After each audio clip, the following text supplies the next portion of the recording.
Mark Few just added a gold medal to his incredible coaching legacy, and now there's only one thing left to do.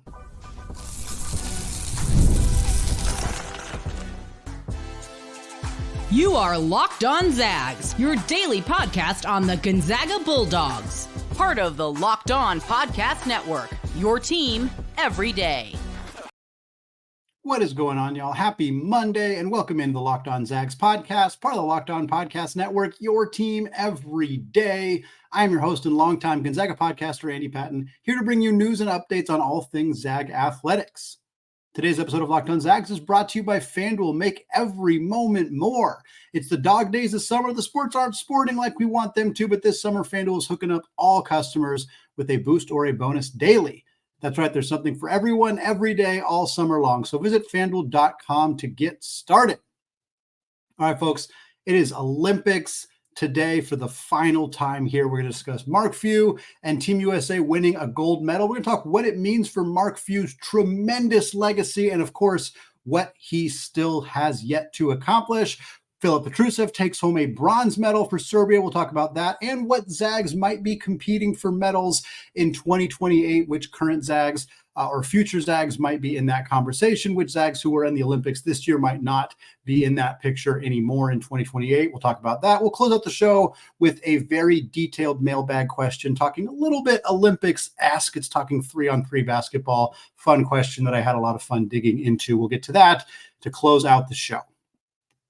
Saturday, Team USA took down France. 98-87 was the final score. For what it's worth, the women's team also defeated France. That was on Sunday. So 2 gold medals on the 5-on-5 side of Olympic basketball this year, both times defeating the home country, the hosts of France. And both games were closer than expected on both the men's and the women's side.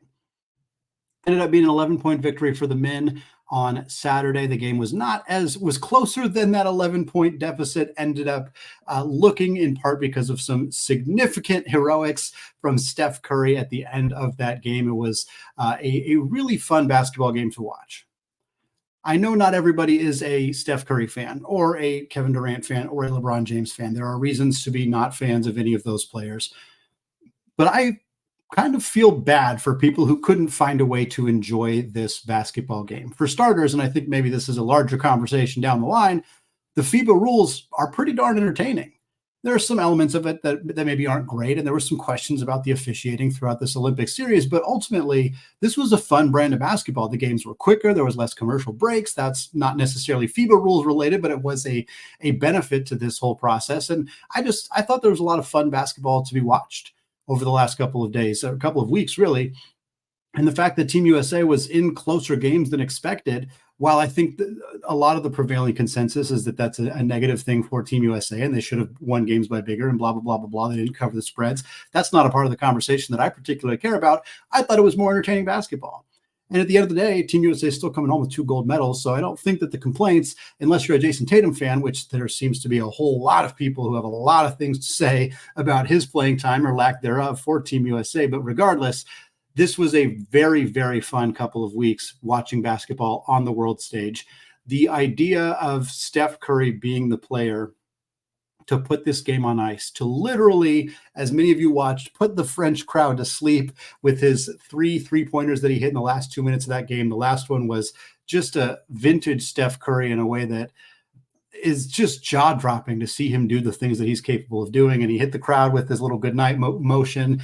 It was an absolute blast to watch. And for Mark Few, he joins Jay Wright, the legendary Villanova basketball coach. Of course, he joins Mike Krzyzewski, who was the head coach for Team USA for a couple of gold medals.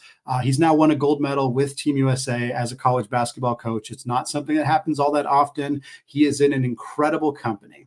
And before we get into some of the rest of what Mark Few's already tremendous legacy looks like, and of course, what is still to come for Mark Few, I wanted to dig more into the Steph Curry kind of element of this conversation. And this was a tweet posted by the great Stephen Carr, the original host of Locked On Zags, now works at Gonzaga, SCarGo on Twitter for those who are on there and do not follow him. The Zags, last time they lost in the first round of the NCAA tournament was 2008, which incidentally, that alone is just an insane stat. They've been to every NCAA tournament that has existed since 2008, since 1999, as we know. And since 2008, they have never lost in the first round. The last time it happened was against that Davidson team in 2008. Steph Curry hit 8 threes in that game. 16 years later, here we have Steph Curry, no longer that fresh-faced kid at Davidson who didn't get any high major offers despite having NBA bloodlines. He's no longer that kid. He is now a multi-time NBA champion. He is now a multi-time All-Star. He is now a gold medalist. He is now widely considered one of the 3 or 4 best guards, arguably best players in NBA history, a no doubt, write it in pen, unquestionable NBA Hall of Famer. And meanwhile, Mark Few is now on the sideline alongside him. And Steven posted this on Twitter with a picture of Mark Few and Steph Curry hugging each other. And in that entire time that Steph Curry has become this icon, Mark Few and the Zags have never once again lost in the first round of the NCAA tournament.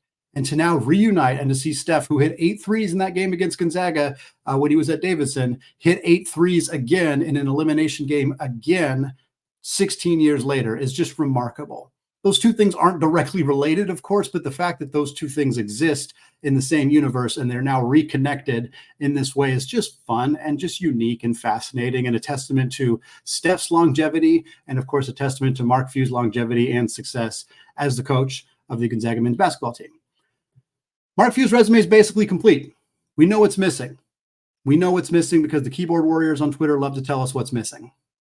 Folks love to focus on negativity, not just on social media, although that is a huge place of negativity, but people really want to tell you that Mark Few hasn't won a championship. First of all, the idea that a coach for 25 years should have won a championship by now is not factoring in where Gonzaga was in 1999 and where they are in 2024, as compared to other programs like Michigan State, where Tom Izzo's been for 24 years and has won a championship 23 years ago, and that's it.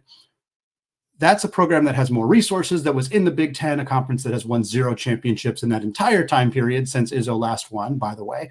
Pac-12, an entire conference full of high-resource schools before it imploded. Not a single championship since Mark Few took over as head coach, by the way. Their last championship was 1997, Arizona. So it doesn't factor in that Mark Few did this at a program that is not in a high major conference, that until very recently didn't have anywhere close to the resources financially, institutionally, all of that to compete with the big boys. And it really, I think that needs to be part of the context that most people have. Most of you listening to a Gonzaga-based podcast in August probably have that context, but a lot of folks out there don't. And so looking at Mark Few's resume, again, we know the championship is still missing, but here's what we do have. His 83.4% winning percentage is the highest of all time in a minimum of 600 coached games. He has 716 wins and 143 losses. He is 43-24 in the NCAA tournament. If you don't think that's good, I do not know what to tell you.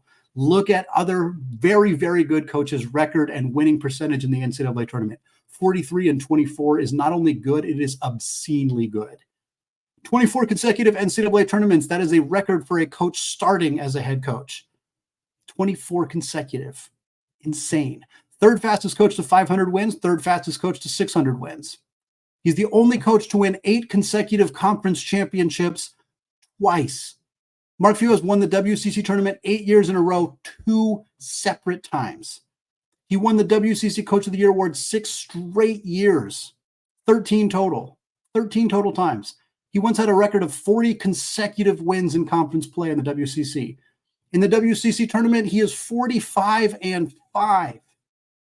Outside of Gonzaga, looking at his record in other situations, he won a bronze medal with Team USA in the 2015 Pan American Games. He was the AP Coach of the Year in 2017. He was a 2-time Naismith Coach of the Year in 2017 and 2021. 9 straight appearances in the NCAA Tournament Sweet 16. 2 appearances in the national championship game. We know what's left. Got to win one of those games.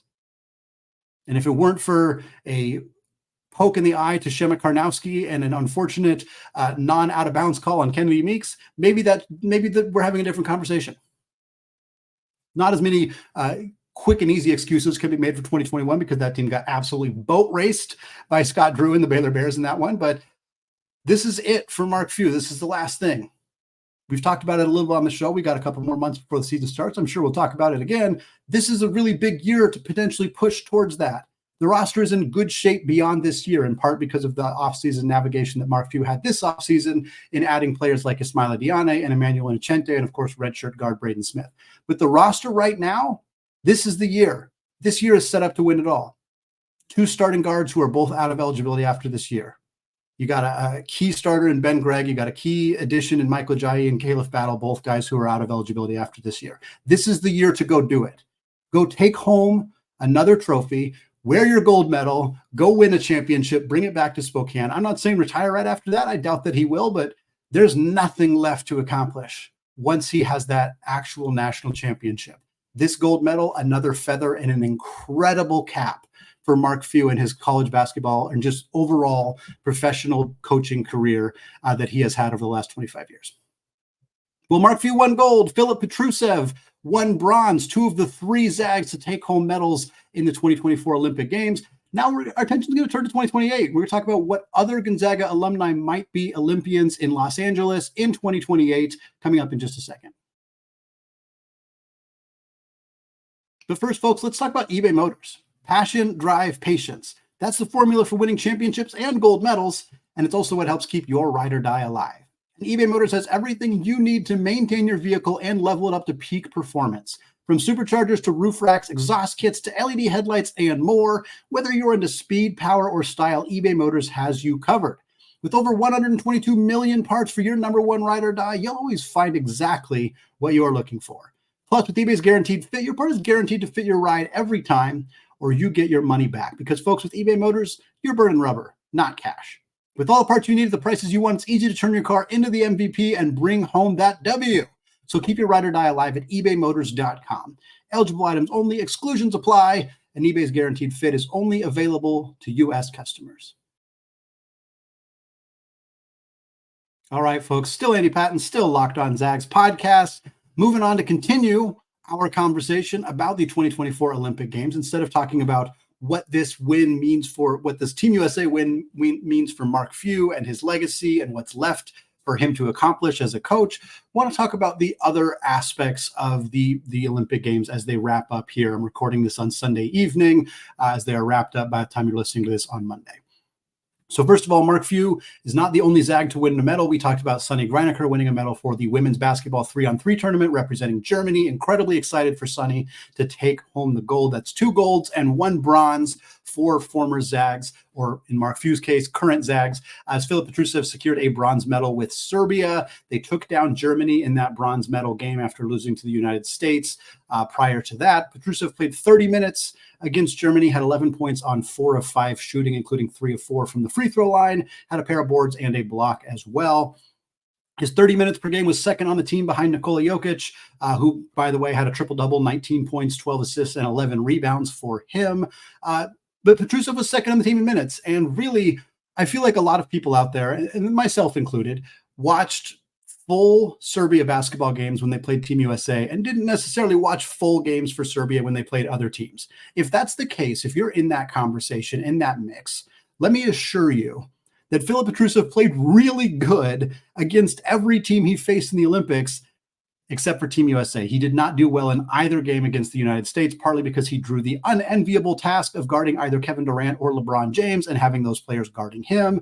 It didn't lead to him having particularly great performances on either end of the floor against Team USA, but he really looked good throughout the rest of this Olympic series. He played more minutes than Bogdan Bogdanovic in this win against Germany. His 11 points, I think, was like 5th or 6th on the team, but again, highly efficient. Only missed 1 shot from the field, only missed 1 free throw, had a couple nice defensive possessions as well. Just a really overall good performance from Filip. And one of the conversations we had kind of coming into the Olympics was, is there a way where Petrusev does enough in these games to potentially get back to the NBA? It's hard to say. He played well, but again, he didn't play well against Team USA, and that's where there was more eyeballs on him. I don't know how much like other NBA team scouts watch these games and kind of evaluate potential talent from that. I don't know if that's something that they're doing, but I would think if you watch some of his other games, you might be like, okay, we can see where there's a potential role here. But again, Petrusev, he's gotten looks by the NBA. It's not like he's a complete unknown. Teams are familiar with who he is. He didn't play in Summer League this year, obviously, because of the Olympics, so he didn't get that extra exposure there. I'm also not sure exactly what level of interest he has in returning to the NBA. He played last year for Olympiacos. It's a lucrative team. It's a lucrative deal to play there, so he may just be content staying overseas in Europe. But certainly a part of this Olympic experience from a Gonzaga perspective that is worth kind of keeping an eye on. So what's next? What's next for Gonzaga players in the Olympics? Want to talk about some future potential Olympians, guys who have yet to be, guys or girls, I should say, who have yet to be Olympians, who could be Olympians for the first time in 2028. Also want to talk about who's going to be back. Which of the Olympians that we just saw for Gonzaga is going to potentially return to the Olympics in 2028. In terms of future newcomers, Team USA is pretty old. Kevin Durant's probably not back. LeBron James probably not back. Steph Curry's probably not back. Even outside of that, not sure about Anthony Davis, not sure about Drew Holiday or Derek White. A lot of places, if you've been reading these articles that have been coming out, a lot of places project only 4 or 5 players from this Team USA team are going to be back. Obviously, you'll have Ant Edwards, Jason Tatum's expected back, Tyrese Halliburton's going to be back. I think Bam Adebayo's probably going to be back. After that, it's we'll see kind of who else is back from that. But 2 of the players who get mentioned pretty frequently as potentially being Olympians for Gonzaga or for Team USA in 2028 are Chet Holmgren and Jalen Suggs. Which would be, what an incredible story would be to see those 2 guys reunite, link up together. They were not together at Gonzaga, as we know. They missed each other by 1 year, but they were, of course, teammates at Minnehaha High School in Minneapolis. For them to then be teammates on the Olympic stage after having both played 1 year at Gonzaga would be an incredibly cool story. And look, both these guys are, in my mind, very obvious fits to be part of Team USA. Jalen Suggs in 2028, even if he progresses the way that he has, I don't necessarily think he's going to be one of the 4 or 5 best American board guards in the world. I don't necessarily think that. But Team USA doesn't fill out their roster by just grabbing the 4 best guards in the world and throwing them on a roster. They're trying to build balanced rosters with role players who can fit in specific spots. That's why Derek White or Drew Holiday were really vital pieces for Team USA in 2024. If you expect neither of those guys are returning, and part of it is because both of them would be in their mid-30s at that point, Suggs is a perfect candidate to replace them. He's one of the best point-of-attack defenders in the NBA. His pick-and-roll navigation is top-notch. If he can prove he's a capable open three-point shooter, he should be on that roster. And Chet, I mean, we don't need to spend a lot of time explaining why Chet should be on that roster. In terms of two-way bigs, he's critical, crucial to that roster. If Joel Embiid's not back, if Anthony Davis is not back, we expect Bam to be back, and I think Bam plays a huge role for Team USA next year. But CBS Sports wrote an article. They have Chet as their projected starting center with Bam coming off the bench. I'm not sure about that, only because Bam has Olympic experience, but Chet is a perfect role player for Team USA. And I say role player not in a negative context, just he's vital and valuable because he knows how to fill a role. He doesn't need the ball in his hands to be dominant. He can hit open threes. He can make good reads and passes. He can roll to the rim. He's an elite defender. He's a perfect fit. Other potential future Olympians on the non-Team USA side. Brandon Clarke is someone that really intrigues me because he could represent Team Canada. I think Kelly Olynyk has unfortunately played his last Olympic Games, and the issue for Canada was a lack of depth in the front court. They're going to have Zach Edey at next Olympics, barring an injury or a decision, a surprise decision to not play. That's huge for them. You get Brandon Clarke too, a switchable two-way big who can defend away from the rim, who can roll to the basket. He's not an outside shooter or a floor spacer. We don't need him to be that in the Olympic setting. Brandon Clarke would be a monstrous addition for Team Canada. They get Clarke, they get Zach Edey, they get Andrew Wiggins, they keep everybody else. Canada's medaling. I almost guarantee it in 2028, assuming, again, they keep Nembhard, they keep Shai, they keep Murray, Dort, Barrett, Brooks. All those guys need to return, and they get these guys back. It could be a really, really nice year for Canada, and I'd love to see Brandon Clarke be a part of it. A couple that are less, I guess, known or likely candidates, Taylor Dalton and Lauren Whittaker. Taylor Dalton, friend of the podcast, was on the show a few weeks ago. She is joining Gonzaga this year after spending the last 4 years at St. Mary's.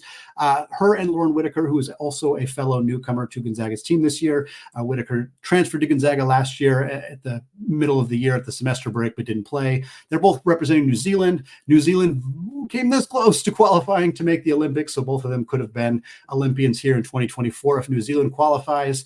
in the future, then I think they will both be on that roster in 2028.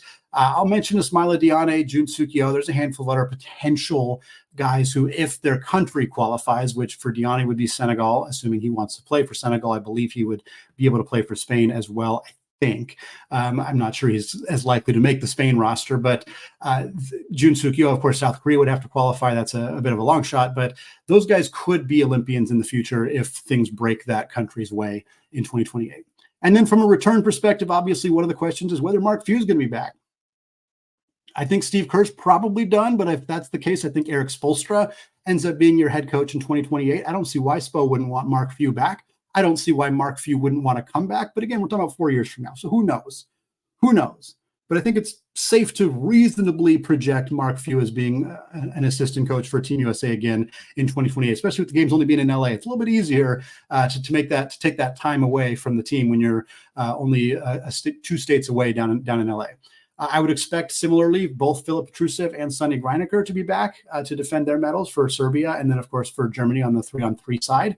I would expect Andrew Nemhard to be back for Team Canada. No reason not to project that, of course, barring injuries or anything like that, which is kind of the case for everybody. I already mentioned I think Kelly's probably going to be done. He's going to be on the wrong side of 35 at that point, so I don't think he's going to be back for 2028, which is really sad and unfortunate for him. I really was hoping to see him be able to medal on his way out for Team Canada, but that did not come to fruition. Yvonne Ejim will almost certainly be on Team Canada's team in 2028. Again, that's why they had her on the team in 2024, was to be kind of somebody who's familiar with the process and the system and how it works, and not as starstruck when she plays what is likely be a bigger role in 2028. We'll see about Casey Bosch returning for Canada's 3-on-3 team. She was with them this year, but is a little bit older, so I'm not sure if she'll be back for 2028. And then some countries that would need to qualify. If Japan qualifies, we'll be curious to see if Rui Hachimura returns or not. If Lithuania qualifies, Domantas Sabonis will still likely be one of their best players, but of course that country will have to qualify. There's plenty of other candidates we could talk about here as well.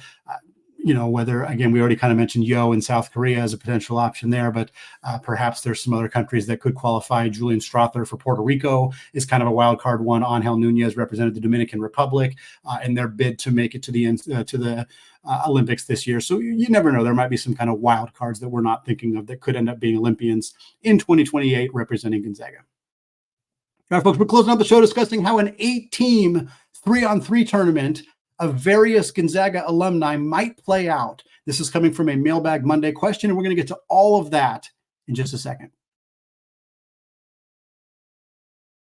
But first, folks, let's talk about FanDuel, because I love sports, and you love sports. We all love sports. That's why we're sitting here talking about basketball, Gonzaga basketball, Olympic basketball here in mid-August, because we never want the sports to stop.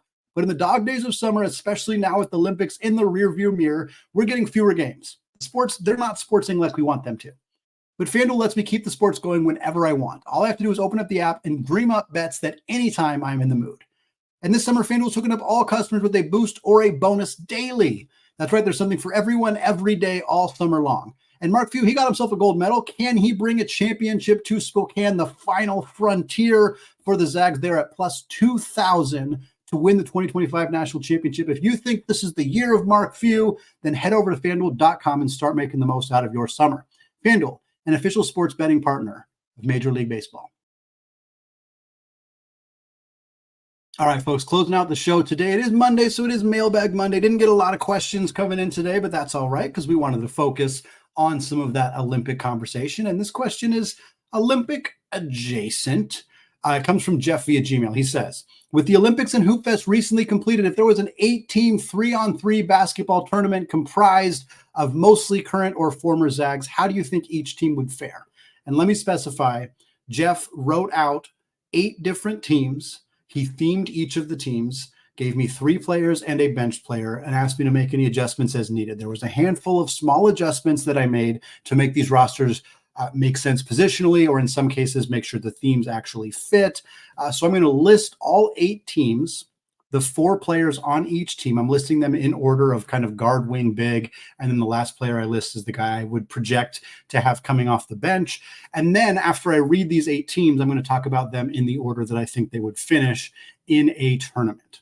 This is fun. This is the fun stuff that we like to do in the offseason here on Locked On Zags. Team number 1, recent USA Zags.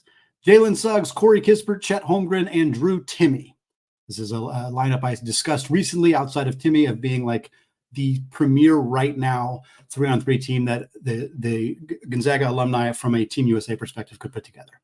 Team number 2, Canada Zags, Andrew Nembhard, Kevin Pangos, Brandon Clarke, and Kelly Olynyk. And I have a question, Wiltshire question mark, because I've spent a long time debating whether I would rather have Kyle Wiltshire or Kelly Olynyk filling that final spot on this roster.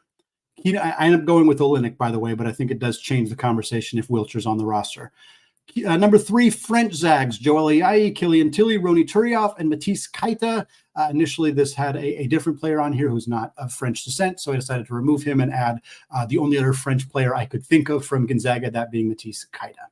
Number 4, old school Zags, John Stockton, Adam Morrison, Casey Calvary, and Dan Dickau coming off the bench. Other international Zags, Ryan Nembhard, Rui Hachimura, Domantas Sabonis, and Shemet Karnowski. This initially had Filip Petrusev instead of Nembhard, but there just wasn't enough guard play for that lineup to make sense. So even though Ryan is Canadian and I don't have him on the Canadian roster, I'm going to count him here. Number 6, American overseas expat Zags. That's Nigel Williams-Goss, Rasir Bolton, Jonathan Williams, and off the bench, Josh Perkins.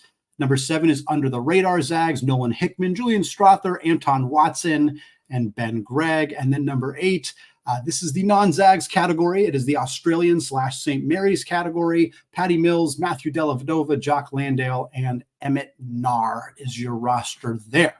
All right. Let's talk about what order I would have these teams. Number 1, the best team on this grouping, I should say, the team most likely to win a gold medal, if these were 8 teams competing for a gold medal, is the recent USA Zags. Jalen Suggs, Corey Kispert, Chet Holmgren, Drew Timme. This team is so balanced offensively, defensively, floor spacing. They're just tremendous. One of the key things in a 3-on-3 setting is your players being able to defend in space. The only player on this roster who's not great in that area is Drew Timme. Kispert's not elite there, but you have Chet as an eraser, and you have the best point of attack defender in Jalen Suggs. I just think the balance you have between those two, defense and offense, with this 4-man roster is too much.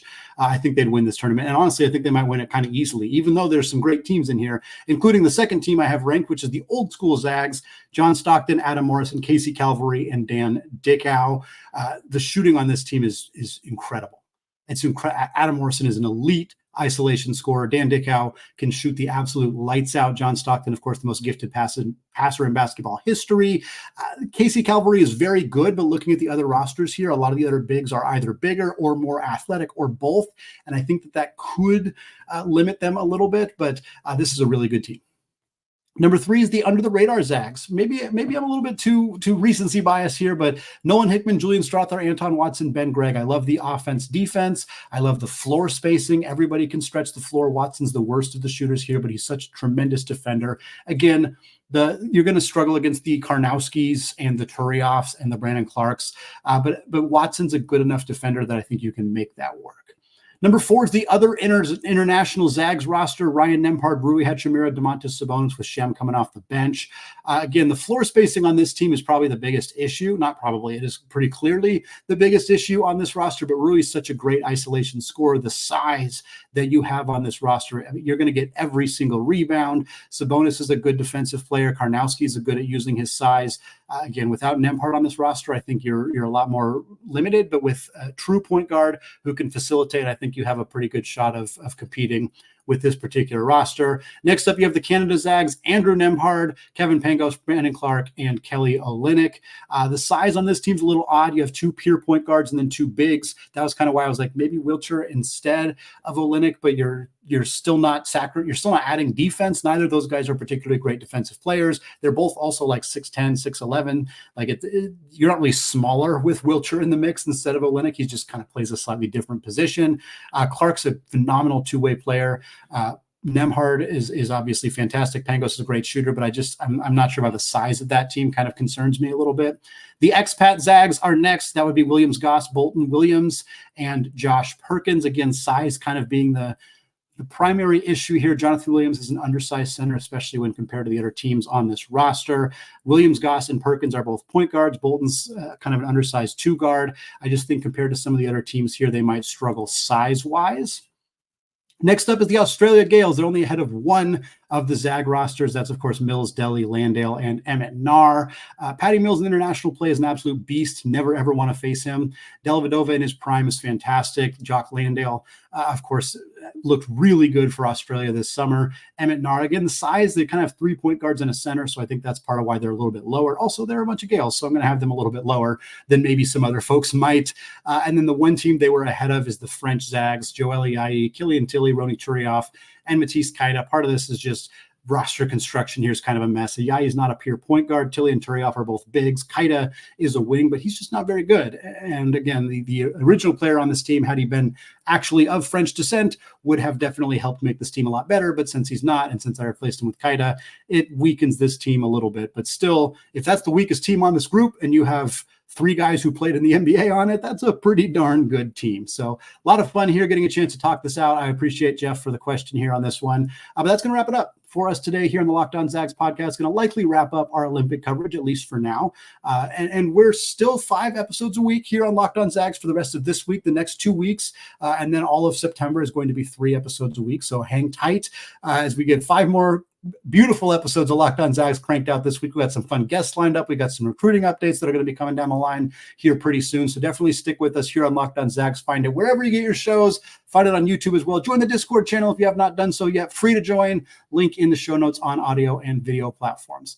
That's going to wrap it up today, folks. Until Tuesday, as always, go Zags.